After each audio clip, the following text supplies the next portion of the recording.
পড়ন্ত বিকেলে সুবর্ণগ্রামে স্বস্তির জায়গাটা ছিল আমাদের স্পিডবোটে চড়া। ওরা 100 একর জমির উপর এই বিশাল রিসোর্টটা তৈরি করেছে। পুরোপুরি হাঁটার সুযোগ না হলেও সাফারি পার্কটা হয়তো আমরা ঢুকিনি। সাফারি পার্ক ছাড়া বাকি যতটুকু ছিল মোটামুটি আমরা ঘুরে ফিরে দেখার চেষ্টা করেছি। দুপুরের তপ্ত রোদে কিছুক্ষণ পর পর গাছের নিচে বসতাম, ক্লান্তি দূর করতাম। লেকের পাড়ে বসতাম, কিছুটা ক্লান্তি দূর করে ব্যাটারি রিচার্জ করে আবার আমরা ঘোরা শুরু করতাম। মাঝখানে খাওয়া দাওয়া ছিল। যাই হোক, মোটামুটি এইভাবে দিনটা কেটে গেল। সূর্যের আলো নিভু নিভু অবস্থা, বেলা যায় যায় ঠিক এমন সময় আমরা সিরিয়াল পেলাম স্পিডবোটের। স্পিডবোটও প্রায় আধা ঘন্টা ধরে লাইন ধরতে হয়েছে।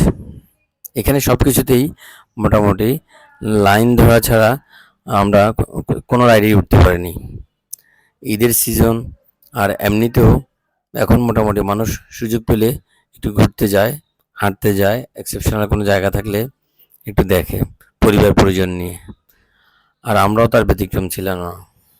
তো সেই জন্য একটু কষ্ট তো করতেই হবে। তবে আঁকাবাঁকা লেকটা ভালোই ছিল। বিশেষ করে যখন বাঁক নেয় স্পিডবোটটা, স্পিড থাকে তো খুবই ভালো লাগে। আর পানি একদম ছিটকে এসে আমাদের গায়ে পড়েছে, ইভেন ভিজেই গিয়েছি বলতে হবে।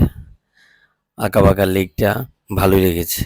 তো শেষ বিকেলে ক্লান্তি অনেকটাই দূর হয়ে গিয়েছে স্পিডবোটে চড়ার পর। আর আবহাওয়াটাও দারুণ ছিল, মোটামুটি খারাপ না, ভালোই লেগেছে। তো যেই সুবর্ণগ্রামে যাবেন ওখানে গেলে অবশ্যই অবশ্যই স্পিডবোটে চড়বেন, কারণ শেষ দিকের জন্য এটা দারুণ বিনোদন ছিল আমাদের। সবাইকে ধন্যবাদ এতক্ষণ